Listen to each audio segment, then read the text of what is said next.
toute pensée captive à l'obéissance du Christ. Méditation sur 2 Corinthiens 10, verset 5. 2 Corinthiens chapitre 10, verset 5. Nous renversons les raisonnements et toute hauteur qui s'élève contre la connaissance de Dieu, et nous faisons toute pensée prisonnière pour l'amener à l'obéissance du Christ. Connaissance de Dieu, connaissance révélée par Dieu. Nous ne sommes pas capables par nous-mêmes de connaître Dieu, mais Dieu, lui, nous connaît, nous qui sommes ses créatures. Et parmi toutes ces créatures, il a particulièrement aimé l'homme qu'il a façonné à son image. C'est pourquoi, à la différence des autres êtres créés, il a décidé de nous donner la vie éternelle. Cependant, comme nous le savons, Adam a préféré se fier au mensonge du serpent plutôt que de rester dans la communion bénie avec Dieu.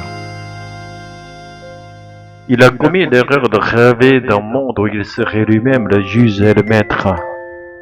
Pourtant, Dieu lui avait déjà confié l'autorité de dominer sur la création.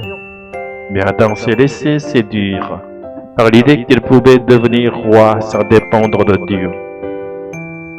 C'est la même illusion que poursuivent aujourd'hui les descendants d'Adam qui, par la science et la technique, rêvent d'une longévité sans fin, voire d'immortalité. Sans que Dieu entre plus dans leurs calculs.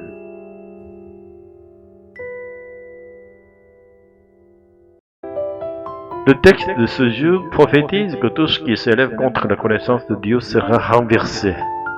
La mission de l'apôtre Paul était précisément de soumettre toute pensée et toute sagesse humaine à l'obéissance du Christ, révélation parfaite de Dieu. Le peuple d'Israël avait reçu la révélation de Dieu à travers Moïse et la loi.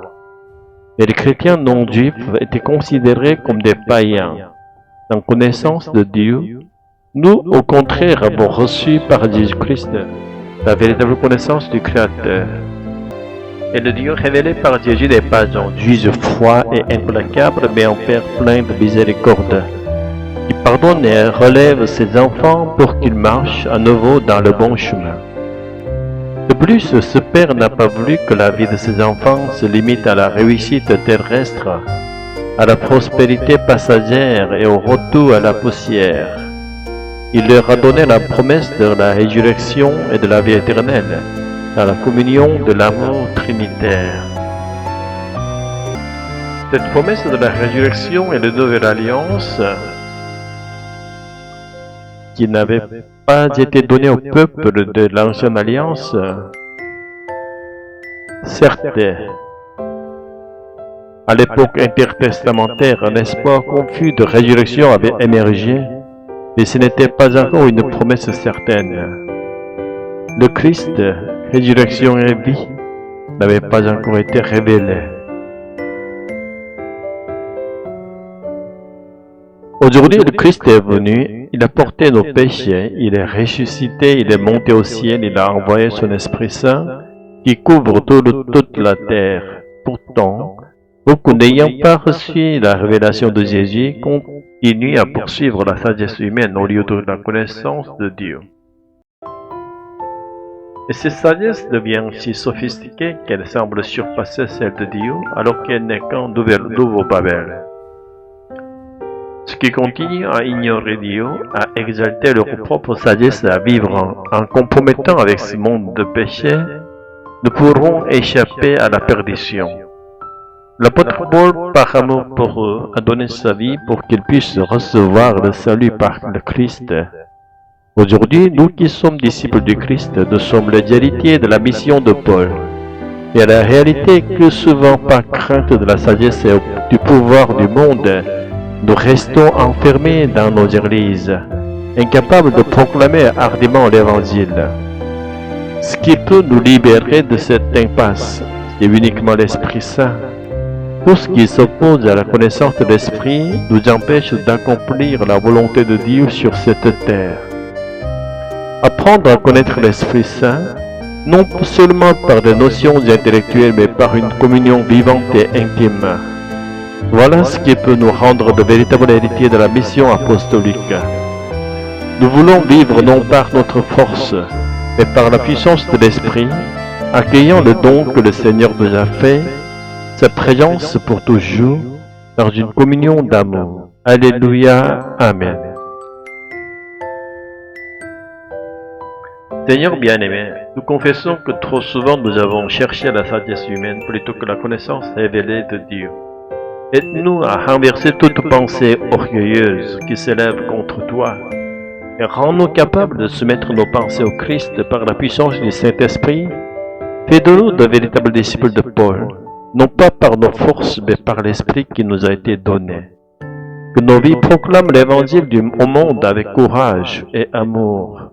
Au nom de Jésus-Christ, nous prions. Amen.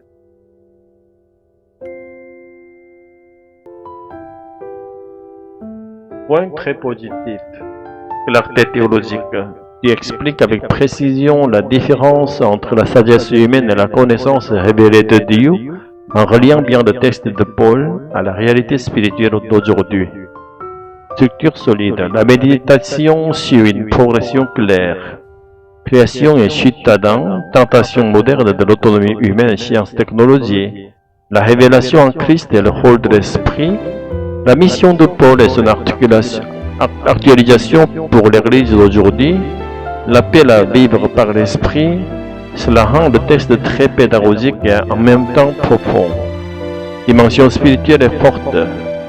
Tu ne restes pas à une analyse intellectuelle, mais tu conduis vers une prière et un appel concret à dépendre du Saint-Esprit. Point à améliorer légèrement, un peu long et dense. Le texte contient beaucoup de développement historique et théologique. Adam, Israël, sciences modernes, etc. Pour une méditation destinée à être lue dans un cadre dévotionnel, il pourrait être bénéfique de resserrer un peu certains passages pour garder un rythme plus fluide. Accent sur la joie de l'Évangile. L'analyse insiste bien sur l'orgueil humain et la chute, mais le ton global reste assez grave. Ajouter davantage de mise en valeur de la joie de l'Évangile et de la victoire du Christ équilibrerait encore mieux. Appel communautaire. Le texte se conclut sur une prière personnelle très belle, et tu pourrais aussi insister sur la dimension communautaire de l'Église, qui ensemble reçoit la mission de Paul. C'est une méditation riche, solide et profondément biblique, qui montre une grande cohérence théologique.